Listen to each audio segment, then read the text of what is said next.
Whenever you guys are ready.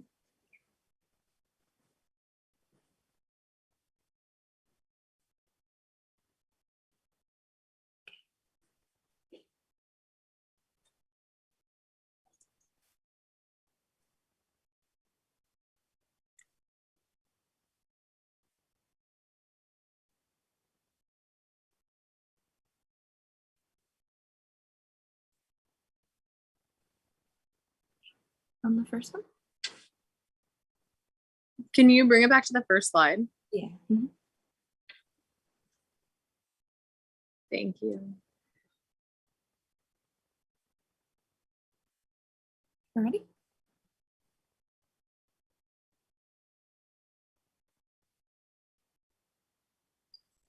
You with it? It's streaming. Okay. Okay. Hello, everybody. Welcome to another session with Fresh Dental Shadowing. We're here today to welcome Dr. Mary Senstad. Welcome. Thank you. I hope everyone's doing well, especially with the floods that's been going on. But thank you for tuning in for our session, and we have a lot of interesting content to bring to you guys. All right, and Dr. Senstad can take it away. Thank you. Thank you guys for having me. I work in downtown Los Angeles at a private practice called Downtown Dental. You guys are welcome to kind of look us up on Instagram and all of that afterwards. Go ahead, Adam. So I went to Chapman University in Orange, California for my undergrad. I got my degree in chemistry and I minored in environmental science. I knew I wanted to be a dentist, but I liked chem in high school, so I took that route. I think it was kind of nice because I got to do some research and things. I looked a little bit different than the average bio major, but either way kind of works. And then after that, I went to Midwestern University in Phoenix for my dental degree. Go ahead. Next up. Yeah, thank you. As far as deciding on dental schools, that was difficult. I wanted to stay in the California area initially. I interviewed at a couple different schools, one on the East Coast, the one in Phoenix, and then a couple in California. I ended up interviewing at the California schools later, so I kind of based my experience at the interviews based off of the schools I started with. So one of the things I'll kind of go through all of this. I was very open-minded. When you're applying, obviously you have your goal of like where you want to be.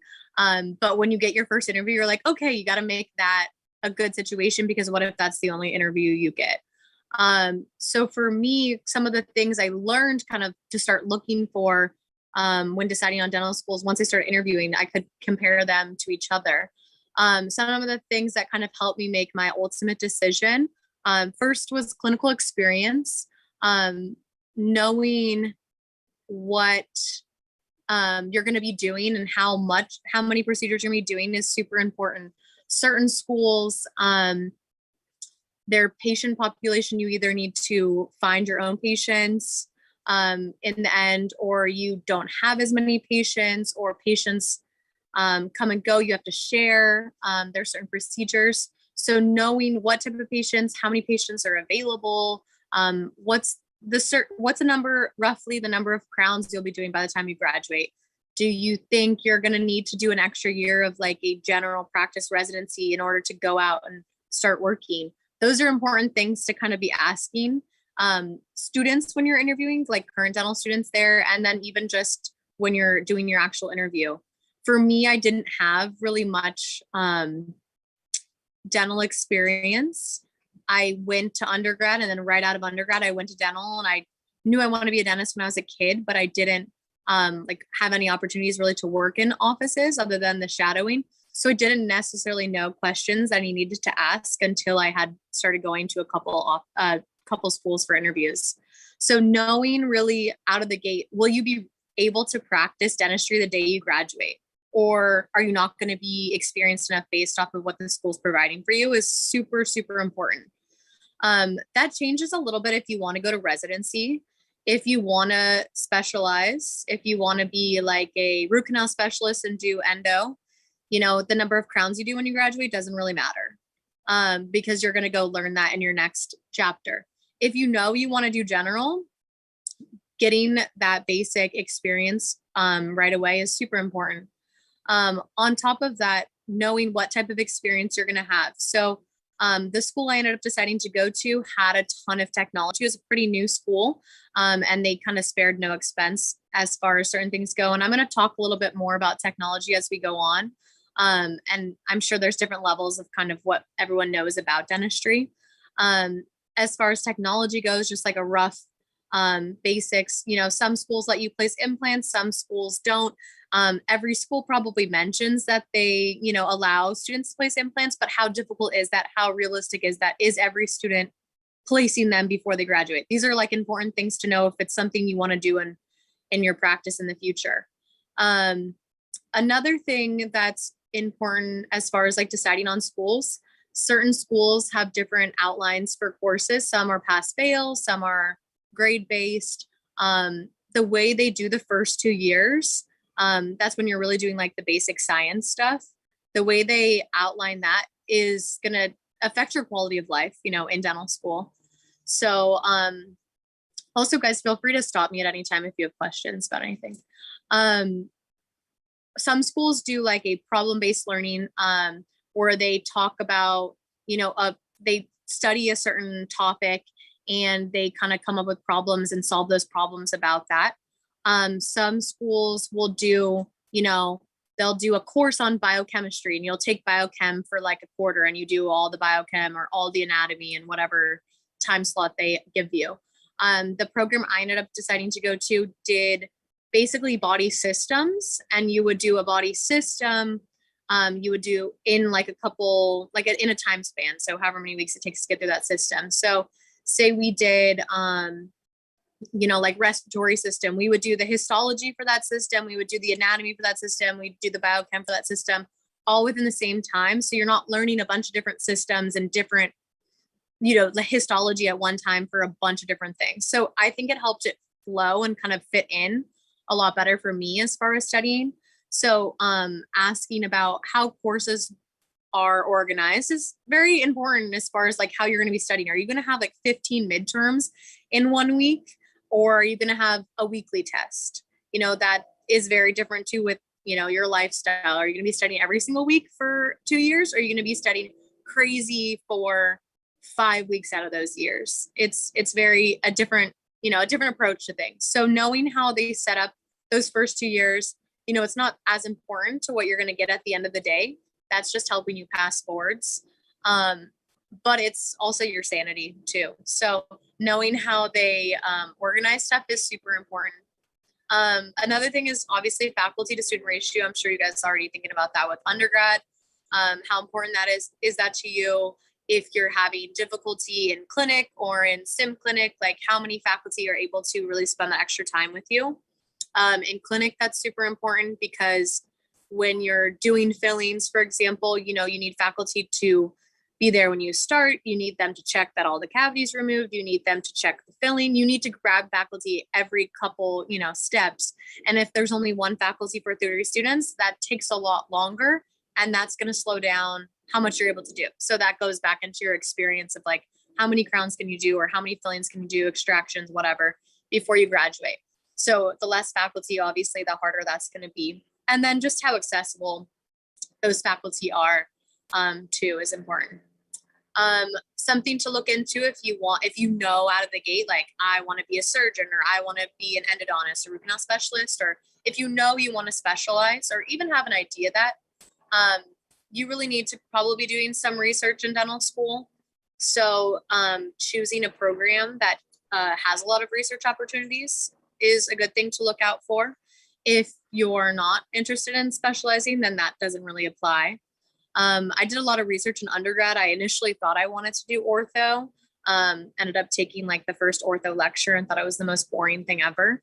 So things can change. But knowing if you have a rough idea, knowing if there's like ortho study clubs or endo study clubs too going in is super helpful. Even if you ask to what's the school's percentage of people who specialize, that gives you a good idea of if the school is more geared toward like a general dentist or specializing. That they're completely different philosophies. Some schools that are like just kind of output a bunch of specialists. They're very research heavy, not very clinical experience heavy, because they know their students aren't going to be doing that. So it's very different for you. If you want to be a general dentist and you go to a research driven school, it doesn't really align for you. Another thing, as dumb as it is location is important. Again, quality of life. You're there for 4 years. You have to not hate it. Also, dental school is expensive. I would never choose a school based off pricing, but it's important to be like realistic. Where you're living too. If the school is one of the most expensive in the country and then the rent there is like going to be $2,000 a month, maybe, think about some other options, or just have that on your radar. And then, what's your commute like to school? Is it easy? Sometimes there's long hours the first 2 years, especially. You're going to be on campus or studying or doing something for like 14 hours at a time. Do you want to be like a 20-minute commute from school, or do you want to be around the corner? Just something to think about. And then campus culture is also important. I chose my school. Another reason was because it was only a professional, like graduate health science campus. Some schools I interviewed at, they were talking about their football team during the interview. It wasn't really something I cared about. If you want to have that experience, definitely with the undergrads, look into that. If you don't, just something to think about too. So lots of different things to look at with schools. I would say the main thing is knowing where you want to be when you graduate, the day you leave. Do you want to go to residency? Do you want to be able to work? Because that's really going to tell you and help you as far as what schools are going to be a better fit. And then I kind of mentioned technology a little bit too, knowing certain things that you're going to have available, how realistic they are to use that. Some schools have been around for 200 years and they haven't changed much. And then some have, been around for 10 and they have some things. So it's just important to see what you want and just what opportunities are available and realistic. Go ahead, Adam. So I told you guys I initially wanted to do ortho. I wanted to be a dentist since I was like 5. I always thought it was interesting. Weird, I know. But you guys are all in that boat probably to some extent. My only real experience other than the general, getting your teeth clean and checking for cavities was ortho. And I think that's a lot of people's experience who are young, starting with the orthodontist in 2nd grade to the whole expander, space maintainer, that whole thing. Eventually got the braces off sophomore year of high school, confidence change, all of that jazz. So that was my initial, like, this is what I want to do. Once I got to dental school, realized, no, this is not what I want to do. This is boring to me. I don't enjoy the lectures, all of that. I ended up being really lucky because I fell in love with general dentistry. So it worked out. But for me, kind of why I chose is you can kind of do as much or as little of everything as you want. So these are all patient cases that I've done. So you can do restorative, so crown, bridges, fillings. On the very last picture, it's a patient who had an enamel hypoplasia. She has like those little pits in her teeth. I did veneers on her. So you can do things like veneers. You can see kids and do pediatrics. You can see like 2-month-olds. As a general dentist, but if they're screaming when they walk in, you can also tell them to go to the pediatric dentist. So there's a benefit of that. You can do surgery. So the middle picture is some wisdom teeth I took out. But if there's, crazy impacted things close to the nerve, I can send that to the surgeon. Or I can learn more about that and do more if I want to. You can do perio, which is like gums, gum specialist. My owner doc at the office I work at, the other day, I watched him do like a pinhole surgery, which is kind of like a gum grafting for lots of recession on the bottom. And that was super neat to watch. He didn't go to residency, but he has enough experience or did enough continuing education to be, capable of doing that procedure. You can do endodontics, which is like root canals. So that last black and white x-ray is a root canal I did on a molar. But if there's, a crazy complicated root where it's a little curvy or a calcified canal or just a limited opening, something where it's a little bit more difficult, I can send that to a root canal specialist. I don't have to do it. Pros is like a full mouth rehab, like complicated dentures, things like that. Like all on four kind of stuff with implants. Same sort of thing. We can, as a general dentist, I can do as much or as little as I'm capable. I've only been practicing for about 2 years. So, there's certain things I'm definitely not going to be doing, but it's nice to be able to, as a general dentist, I feel like there's a lot of room for growth over a span of, however many years I want to practice. Say I want to practice for another 50 years.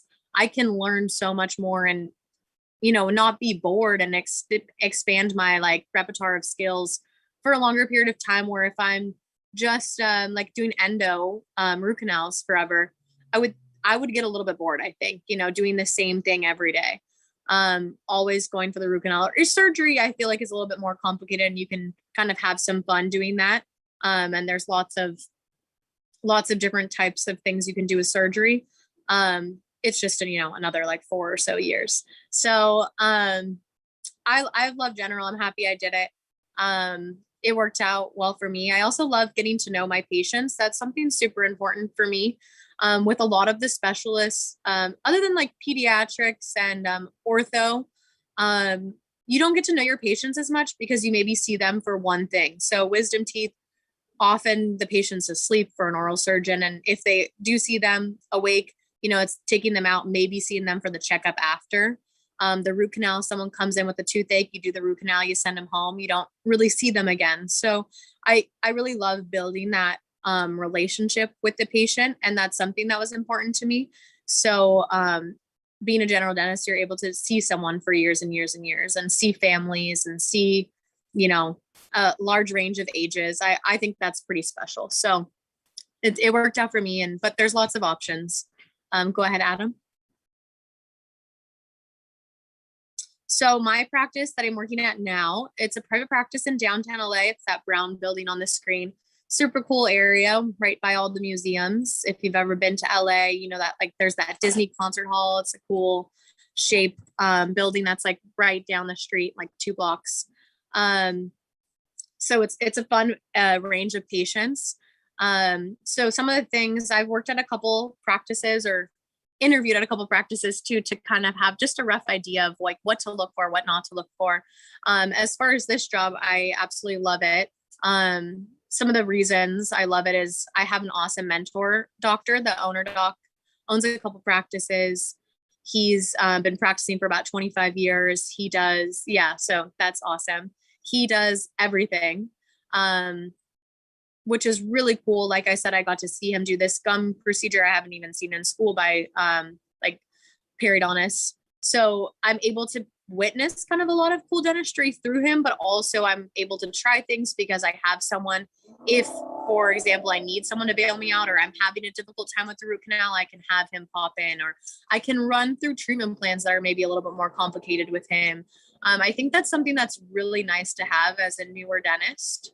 And sometimes I've worked in a practice for a couple months where I was the only doc, and, that's fine, but it's really, it's nice to be able to run things past other people and get opinions. And, you'll try things that you might not have tried as far as, some of those specialties I just mentioned. If you have someone there who knows how to do it and you can kind of talk to. If you're the only doc there, you stick to the more simple like crown and bridge and fillings and basic general dentistry stuff. If that's something that's, you want to do, then working in your own practice, is totally fine. But for me, I wanted a mentor, and it's awesome to have that. Another thing is patient population. I mentioned that with the dental school too. It's important to be busy. Not be sitting around doing nothing. So having a good patient population is good and important. I'm going to kind of get into that more a little bit on the next slide. The typical daily schedule, how busy you are, is it sustainable? Are you going to be seeing 20 patients in a day? Are you going to be seeing 10? It's again, the quality of life thing. When you first come out, the first year I was practicing, I worked 6 days a week and I was seeing a ton of patients, and that was great as far as getting experience, but it was also exhausting. So, you have to find the balance. In the beginning that might work. And, some people might not ever want to do that. Procedures, what are you able to do? What will they allow you to do? What do they want you to do? Are you comfortable doing what they want you to do? Are you comfortable seeing 5-year-olds? Are they going to throw that at you often? Are you comfortable doing root canals? Location, this practice is like 20 minutes from me, so it's not right around the corner, but it's not really trafficy for me to get there. I like being a little bit, at this point in my career, a little bit removed from where I live. I worked at an office up the street from my house, and I would run into people at Trader Joe's. At this point, I don't necessarily want to be doing that, but well, maybe when I have my own practice at some point, I'd like it to be in the community I'm living in. And then pay is important, obviously, too. It is a job at the end of the day, so we need to be paid the way you want to, or compensated. For me, I have only worked at private practices. In dental school, you're going to get a lot of corporate offices, at least at my school, coming to visit you, doing like lunch and learns and getting you to work for them. For me, the location was super important. I wanted to be in Los Angeles. A lot of big cities don't have as many corporate offices, or if they do, the pay is not amazing. So if you want to work in West Texas, corporate might be the place to do it. They'll pay pretty well and you'll have a good experience. Corporate is great as far as being a new dentist. They hire a lot of new dentists, so you can get a job for sure through corporate. You get health benefits. Generally, you get a 401k. Often they'll do like a daily base of pay. So you'll get like X amount of dollars a day. And then based off what you produce, you might get a percentage of that as well, especially in the more rural areas. So the pay can be really awesome, and the benefits. Some of the downsides to corporate are ethics. It's a big corporation. So if you're only doing 5 crowns a month, they might say, why aren't you doing 50? They might try and like upsell some things. It can be a little like uncomfortable. I don't want anyone telling me how to treatment plan. But if it works for you, not here to judge. I like the private practice model. I want to have a private practice also at some point. So working for other private practices, I think, is nice. As far as for me, I can kind of learn some things about how to run a smaller business for when I do that. So again, it goes back to my overall goals. And that's why I chose the practice I'm at. There's a lot of pros and cons to both. It depends a lot on the area. If you ever do decide to go to the corporate rate, I would definitely talk to, once you get to dental school, talk to people who are a couple years older than you who graduated. If they decided to go corporate, there's definitely better corporations than others. So learning which ones might better align with you is super valuable. And if you message me later, I can kind of talk about that, but I don't want to get into that over this. Again, I've never worked for corporate myself, so it's hard for me to specifically say a little bit more about that. Go ahead, Adam. So then for me, as far as what to look for in the first job, I kind of touched on a little of these things. It's kind of like dental school. It's hard to know what to ask until you're there and until you've gone through it. So I'm just giving you guys a ton of information, so you're not like me not knowing. When I graduated, obviously the goal for me was like, okay, I need to get a job, and I wanted to be in a certain area. I was, hopefully I liked the owner, and that was pretty much where we were going as far as the first job. Los Angeles competitive. So it was like, if it's within a reasonable distance, I was, settling a little bit. Pay wasn't that important to me in the beginning. It was more the experience. That might be different for people if they have, if you have a family, you can't maybe be as flexible with pay. For me, it was just, I'm a single person. It's easy for me to be a little bit flexible coming out. So pay, there's a couple different models. I kind of talked about that a little bit. Some offices will give you just a base pay. So they'll say, I'll give you $500 a day, and that's what you get. It doesn't matter how much or how little you produce. If no patients come in, you're still getting paid that $500 a day. Another model is you get 20% of production. So whatever you produce for the office, say you produce 10 grand that day, you're going to get 20% of that. That's awesome. But if no patients come in, then you don't make any money. Or if you're doing redos, or you're doing like post-ops or non-productive procedures, then you're not going to make much money. That also gets into the game a little bit of corporate and just other and practices in general, where they might try and upsell patients. There's some ethics issues because you're trying to make sure you're making a certain amount of money in that day. So if you don't have production, you might, something that you might watch as a filling, you might decide to do because you won't need a little bit of money, whatever it is. Some offices will do a percentage based off collections. Collections is less than production. So if they do that, just be aware. Collections is how much they get after insurance pays. You might be waiting a little bit more. It's always less than production. So if you're going to do a percentage, production is the way to go. Get money off of that. Some offices will do a combo, and those are the best type of offices. I work in an office like that, where you'll get your daily base. They'll say, we're giving you $500 a day. And if you produce, more than if you produce more than what your daily base is, then you'll get a percentage on top of that. So say you produce, 10 grand in a day, 20% of that is, more than 500. So then they would add whatever your percentage on top of your basis. So that's really nice because then you're motivated to work hard, see that extra patient maybe at the end of the day, but you're not scared because it's not your practice that you're not getting paid. That's always stressful coming out of school, having debt and not getting paid. And a lot of offices may take advantage in some ways of newer grads with that. They may give you an awesome percentage, but having that base, especially right out of school and in that first job, is really nice. And just like a little bit of security. On top of that, most offices, at least in Los Angeles, again, it's a big city, it's very competitive. They don't necessarily give health benefits, time off, sick leave, 401k. Generally, you're not getting that. At my current office, I get health benefits, which is super cool. And I was like, wow, this is great. And I get 3 paid sick days. So I'm like, wow, awesome. Again, it depends where you're going to be. Corporate's going to be more giving of all of those things. They'll give 401k, they'll give health benefits, they'll give sick days, maybe some vacation time. And then it just depends where you are in the country. If you're, again, in a more rural area, you're going to get a lot more benefits. Where if you're in a big city like New York, LA, you're going to not be seen as many benefits because there's a million dentists around the block. So it depends where you are. If you're flexible in location, being in a rural spot is the way to go. After that, first job, mentor is super important, especially depending on your clinical experience from school. If your school wasn't heavy on clinical experience, you're going to really rely on your mentor a lot. And then if you do have a mentor, are they going to be there every day? If they're not there every day, are they available? Can you text them? My owner doc that I work with in downtown, he's there half day. So he'll be there in the morning and another office in the afternoon. That's fine for me because I'm pretty comfortable in what I'm doing there, but he is available if I do need to ask a question about, a treatment plan or something like that. Sometimes it's nice to have someone to roll those things off of. So will you have the mentor and are they accessible to you?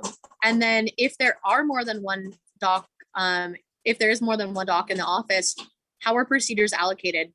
Does the other doc who's been there longer get all the high production patients and you're paid off production? Because that's going to really affect you and how happy you are. If they're doing everything that all the crowns and you're just stuck there doing exams, you're not going to make the money you need to make to survive. And also if you like to do root canals and they say, no, they're going to do all the root canals, that's going to be a little frustrating. So how are procedures allocated? And vice versa. If you hate to do root canals and they give you all the root canals, then that might be a little bit annoying. So definitely important to know how things are split up between docs if there are more than one doc in the office. The first practice I worked for, she pretty much said, whatever you want to do is yours. And I'll do anything you don't want to do. So, that was a very awesome situation. Definitely good thing to ask before going in. Again, patient population. I talked about that a couple of times. Super important to know.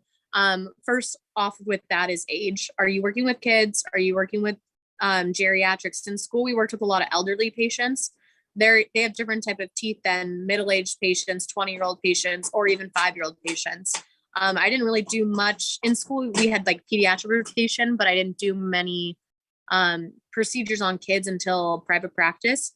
So you're learning a lot. Do you want to learn a lot on that in the first job? Are you going to be comfortable? It's important to know what you like and what you don't. And are you willing to be flexible to try different things? The next thing is in what type of patients they are. Are they insurance patients? Are they cash patients? Are they in California, like Denti-Cal patients? because that's going to change a lot about your day to day. Again, it goes back to production. If you're paid off production, those things are very important. And that can affect how much you get paid if you're doing a crown on an insurance patient versus a cash patient, and you're getting paid off production. There's going to be a difference between the two patients on how much you get paid. If you get paid that daily base, it doesn't make a difference to you. But as far as insurance goes, there's a couple different types. There's PPO and then there's HMO. PPO, if you're seeing PPO patients, that's fine. That's pretty standard. HMO is a very different situation. One of the offices I worked at was a heavy HMO practice. With HMO practices, it's a little bit like corporate as far as ethics go. Often, say for a crown, the standard in your area is $1,000. You know, they charge $1,000. Most dentists in the area charge $1,000. Oftentimes what an HMO practice will do is they'll say to the practice, we'll give you $300 for that crown. We don't care if it costs you more to make it, you're getting $300. But that practice owner will get a certain amount of money for however many HMO patients are in that practice. So if they have 50 HMO patients in that practice for the month, they'll get a check for like $20 for each HMO patient. Often what they do to make up for that $300 crown is they'll like say more patients need deep cleanings or things like that.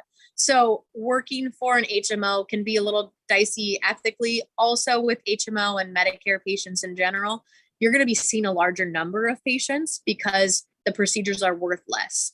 So if you're getting paid half the amount as you would for a cash patient, you're going to see double probably for that practice to make the amount of money the cash patient practice makes. So if you're seeing a Medicare or HMO heavy office, you might be seeing 20 plus patients a day.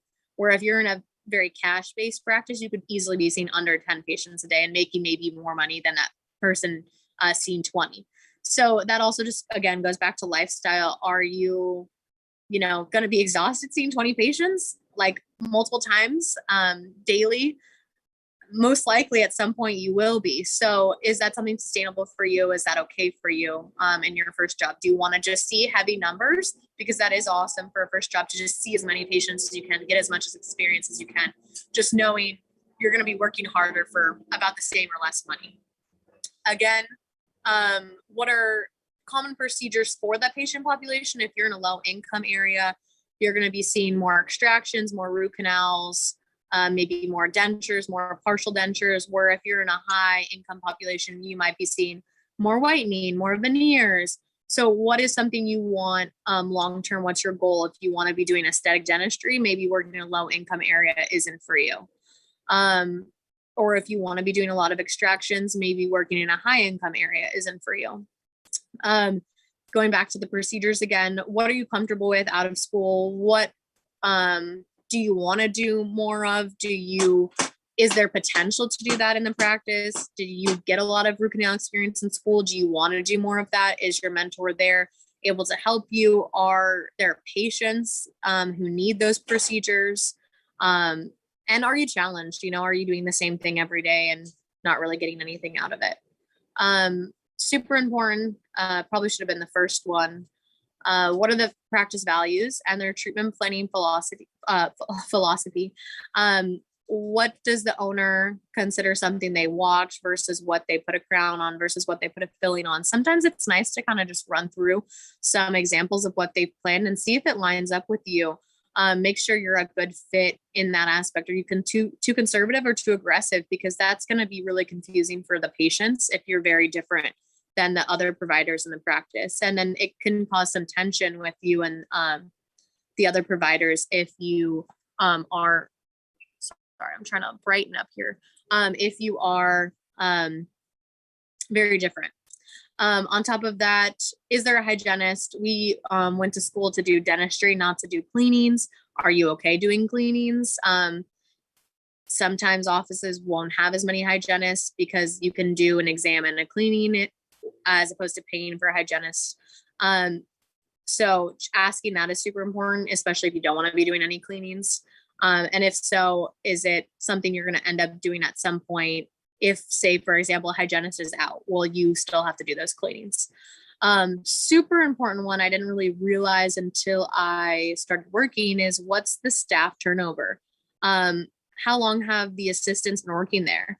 How long was the previous doc working there, that maybe the person you're taking over for, and why did they leave? Why are people leaving? Is it the owner? Is it the patients? Is it the pay? Is it the materials? Is it why are people not staying, or why are people staying? What's so great about the office, or what's taking people away?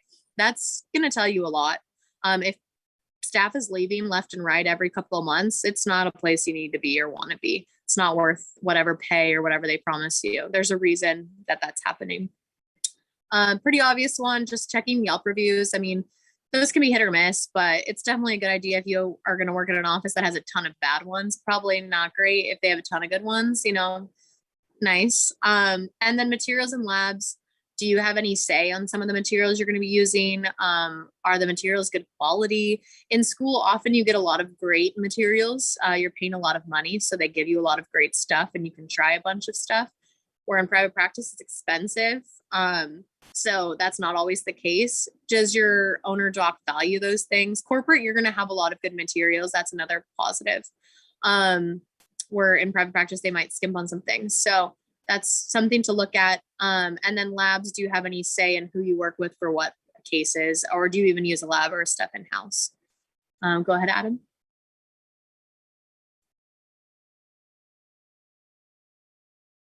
One thing I kind of talked about as far as school, and then just in general, there's a lot of technology in dentistry, and definitely for me as an undergrad, I didn't know much or even I've never even heard of these words. So I'm just going to give you guys just a brief idea of what some things are, because when you're interviewing at schools or offices, these are just some things like maybe you want to have available or you might want to try. A lot of technology in dentistry is super expensive. So if you're able to try and play with these things in school, see what you like and you don't before you maybe want to buy a practice and have to buy these things to try it out. It's good to try it when it's not on your dime.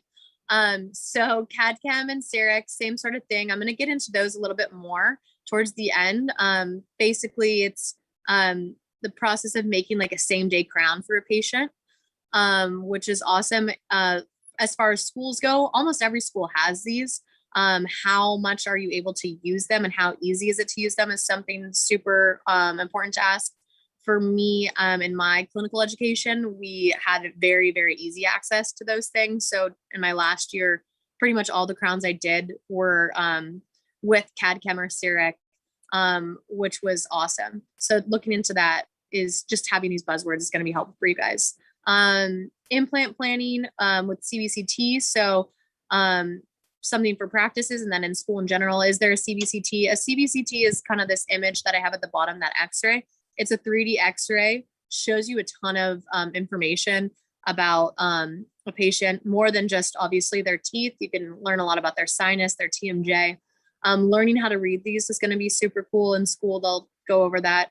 And then learning how to plan implants with them. There's different technologies for that and different programs. Again, something to try out in school. 3D printers are big right now. That's that top picture above the laser. 3D printers are used a lot for making like mouth guards, night guards, models even. That's still a little bit of a ways as far as being an everyday practice, but some practices have them. One of the offices I worked at, the owner doc would print out 3D models, and you basically take a scan of the teeth instead of taking those like alginate impressions that are gooey and gross. And then from there, you can print out the model on the 3D printer. And then she, instead of like using Invisalign, she made her own clear liners, like trays, to do ortho. So that's cool because it's all in-house. You're not paying for a lab. Everything's under your control. You can monitor the treatment exactly how you want. Again, all these things cost a ton. So just knowing that they exist is pretty cool. Lasers are used a lot. There's lots of different kinds. There's hard tissue, soft tissue. So hard tissue can cut things like teeth and bone. Those aren't as common. Soft tissue can cut gums. You can use it in cleanings. Hygienists will use them to kind of kill the bacteria in the pockets. You can use them for crown lengthening or like cutting away the gums if you have too much, say like a gummy smile. You can use the laser to remove the tissue. You can do like gum surgeries and things like that with the lasers too. And then intraoral scanners are super cool. I was just kind of talking about that as far as instead of taking impressions and putting all that goop in your mouth, scanners are really nice. And patients love to be able to look at their teeth and what's going on in there. And having the intraoral scanner is cool because you can teach the patients a lot about their oral environment using the scanner. Go ahead, Adam. So I'm going to kind of go over, this is just, Ava gave me kind of a rough idea of what I could talk about. And I don't know your guys' knowledge or where your backgrounds are. I'm just going to go over like a basic, something I do every day almost in practice. And not every practice does this. So I kind of, again, want to just share with you guys. So at the office I'm at, we do same day crowns. So first of all, what is a crown? You might not all know exactly. I'm going to talk about that. What's the typical crown process? And then what do we do that's a little bit different? Go ahead, Adam. So what is a crown? Basically, so you can see on that first picture on the top, you've got a couple of teeth with the silver fillings. If there's a big filling or a big amount of decay on a tooth, you can't just put another filling on there. Filling material is not as strong as your teeth. So if it's a certain amount of tooth that's already damaged, putting a filling is going to break down over time. So what we do is we do a crown. A crown is, you can see on that other picture, it's kind of like a cap that goes on top of the tooth. So we take out the cavity, we smooth out the tooth to a certain design, and then we make this porcelain cap that goes on top of the tooth. Traditional crowns, you take that cavity away and you design the crown. And then you take an impression, so that goopy stuff, and that's a picture of an impression for a crown. What you do with that impression is you send that impression to a lab. The lab will make the crown. 2 weeks later, you're going to get the crown. And the patient comes back. They need to be renumbed and everything. So while that crown is being made by the lab, you have the patient in a temporary crown. Temporary crowns are glued on with temporary cement. Temporary crowns break. Temporary crowns fall off. Patients come in because they're too high, they're uncomfortable. Patients will come in at some point with an issue with their temporary. So then you're maybe seeing a patient 3 times for an appointment for one crown. And then they're annoyed, they broke it, you might have to remake it. It's the end of the day on a Friday, whatever it is. So, and you're kind of relying on your lab too. So if your impression's not perfect and the lab doesn't know exactly where your margin on the crown is, like where the crown shape is, they might make it a little bit off, and then you need to send a new impression and get it back again 2 weeks later. So it can be a little bit of a lengthy process because you're having somebody outside kind of work on that tooth for you. So go ahead and on the next slide, Adam. So what we do, and I've kind of taken pictures of just a crown that I did in the office, is we have this machine called CEREC, and we'll scan the tooth before we start taking the cavity out. So we'll scan the tooth in the mouth. Then I'll go ahead and shape the tooth for the crown, take out the cavity, and that's that first picture after. Then on the computer, we're going to design the crown. So what we'll do is I'll draw around with my assistant and we'll say this is where the crown ends. Then the next step over, we go to the original picture of the tooth that we had. So this is nice because we basically design the tooth based off what it looked like beforehand. Obviously, if you have a really like broken down tooth, you're not going to do that. So in the second picture, I'm tracing the old tooth and the parts of that old tooth that I like. And then the third picture is it's giving me this crown and design. And then I'm going to compare that crown to what the other teeth look like. I'm going to see, is it too tall? Is it too short? Does it stick out too far towards the cheek or too far towards the tongue? Shape it in the exact way I want. And then in that next picture, that's showing me the contact between the teeth. You want a certain amount of strength between the teeth. You want to be able to get your floss down, but you don't want it to go down without snapping at all. So you're able to design how intense that contact even is. So go ahead to the next one, Adam. And then after that, once you like your crown and you've designed it all beautifully, so say that process will take maybe 20 minutes. Get the patient numb. You're going to go ahead and prep the tooth. Depends how fast you are, obviously. And then you're going to design your crown. The designing on the computer is probably about 5 minutes. And then from there, you're going to choose a color. That purple thing there is what is actually going to become the crown. So you put that purple thing in the mill, which is the picture underneath. The mill will, it has two burrs, so two cutting like edges, and it's going to shape the crown exactly how you designed it. Then after that, you still have this purple piece. So you're going to put it in the oven, which is the next thing over. In the oven, it's going to give it the right color that you want. And that takes maybe like about 10 minutes. So the part where it's in the mill in the oven, it's about 25 to 40 minutes, depending on the color and everything. During that time, the patient's not really doing anything. They can go for a walk, they can get food, you can do other treatment like a filling, or they just have a little break. And then after that, the crown comes out, and then that's my final x-ray of the crown on the bottom, cemented in. So that appointment can be, 2 hours versus the patient coming in for an hour 2 times. They have to take off work. You have to set up and clean up a room twice. Their temporary might fall off. You've got more material that you're using for the temporary, the impression. You're sending that to the lab. There's a fee with the lab. So there's a lot more complications and things that can go wrong when you are doing crowns in like the traditional sense. You also have a lot more control over the crown and the process of how everything goes. Things can be shaped exactly how you want it. You can try them in with the patient, make sure the patient likes everything before you cement it too. And then you can make last minute changes if you need.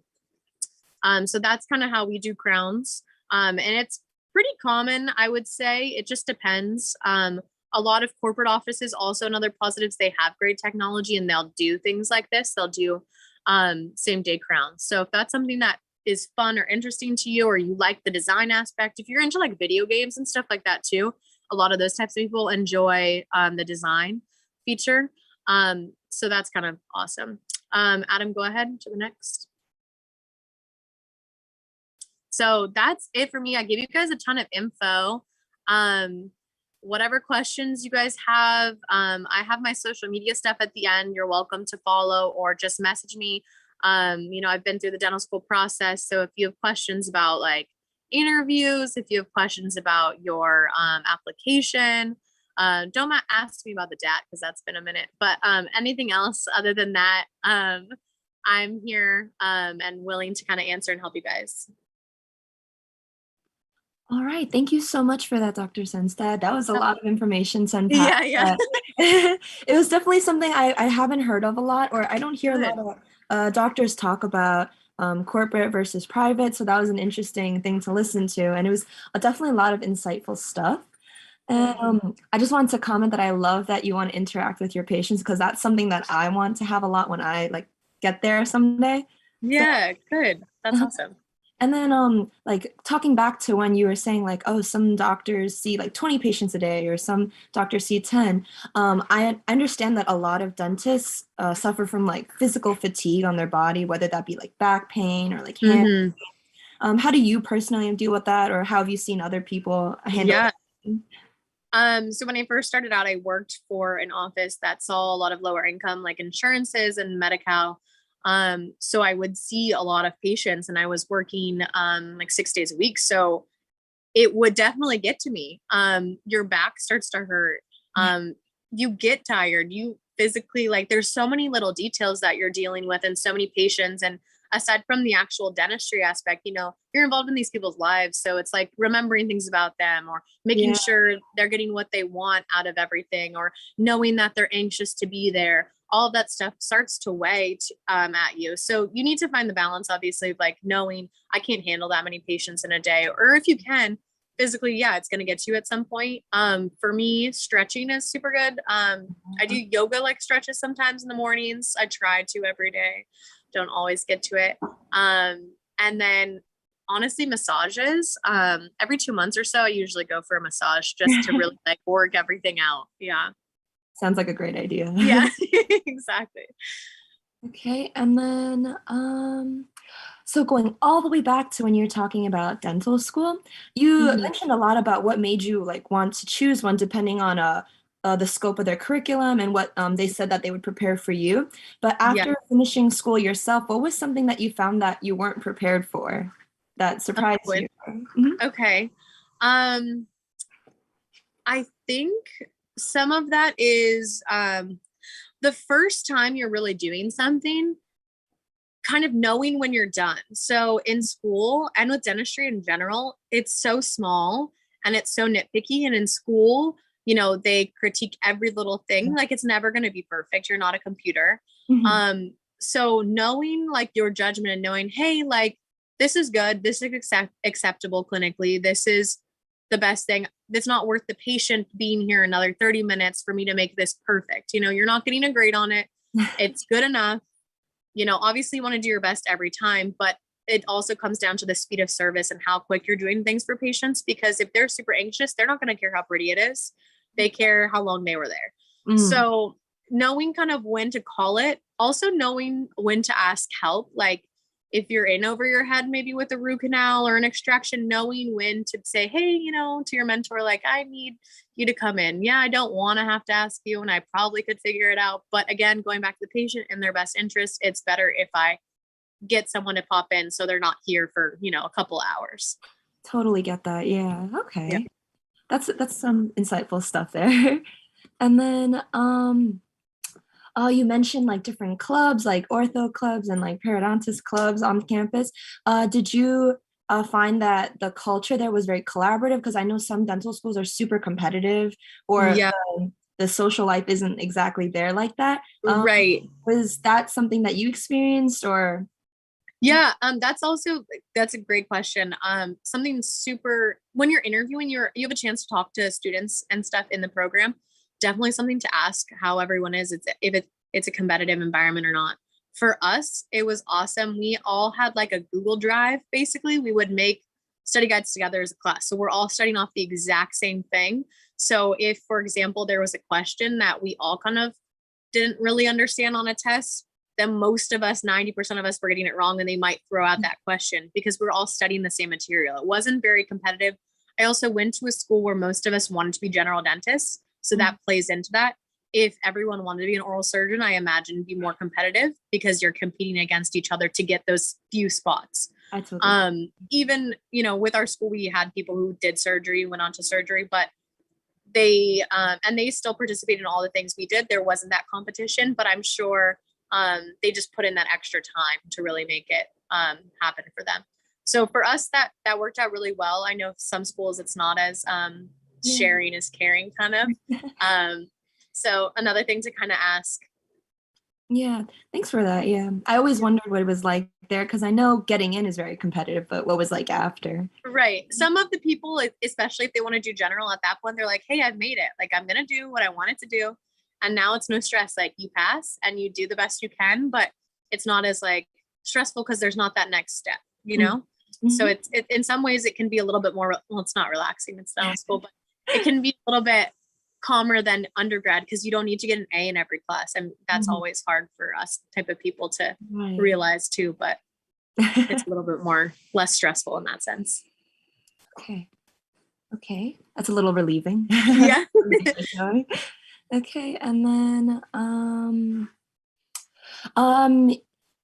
you mentioned that you can do like a whole scope of different things because you're a general dentist. Do you ever find that overwhelming at all? Because, you know, like, I know I guess this all depends on the dentist themselves, but a lot of dentists see patients like side to side, like, oh, in between like them getting numb, I'll go do an exam or something like that. Do you ever find that the scope itself or like the amount of cases that you have is overwhelming in a sense? I kind of am the type of person who likes to be busy. So for me, it works. I'm like always saying I'd rather be busy than bored.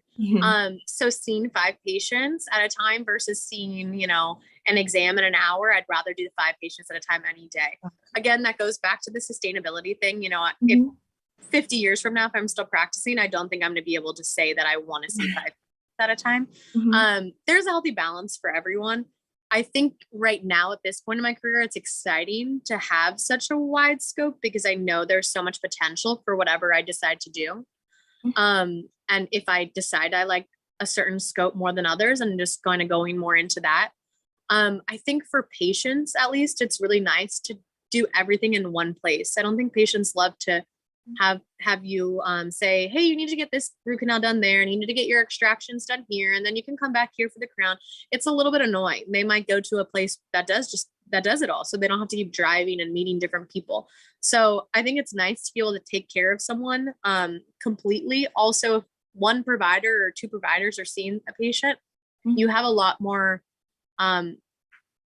control of like their overall outcome. You're taking responsibility for what they need overall, and you're able to make that happen. Where if you have more cooks in the kitchen, it can get a little bit confusing sometimes. Okay, that's nice to know. Mhm. And then this is something that like wasn't really mentioned at all, but I know that a lot of people, when they are going into dental school, they're having families or they're trying to start families. I'm not sure if you had any experience in that, or if you like had any colleagues that did that. But personally, how did you see that everyone handled their like family life versus their professional life, or any Yeah, advice on that? I would say in dental school, more than half of the class was married, Ooh. and and I would say around a half had kids or had kids at some point during school. Wow. So it's super common. Um, also think just because it's graduate school, you don't always have traditional candidates. You don't have people who are, 21 starting school. You might have people starting at 35, and that's super normal. I think my class, the range when we started, there was 21-year-olds up to like about 50. So you have a lot of different people, and that's one of the cool things about grad school is it's a lot of different experiences and lots of different people to meet, very diverse. But I didn't have any of those responsibilities with family, but all of those people made it work. And if they can do it, I mean, I'm sure anyone else can do it. It's super common. There's a lot of resources, and I think a lot of those families kind of stuck together, and they would help each other out with babysitting, or the other spouses would kind of help out. So it becomes, like a family, and it's a big community, and you can rely on other people, and it's very normal if you need to take time off for a kid's birth or whatever it is, it happens, and it's normal. Okay.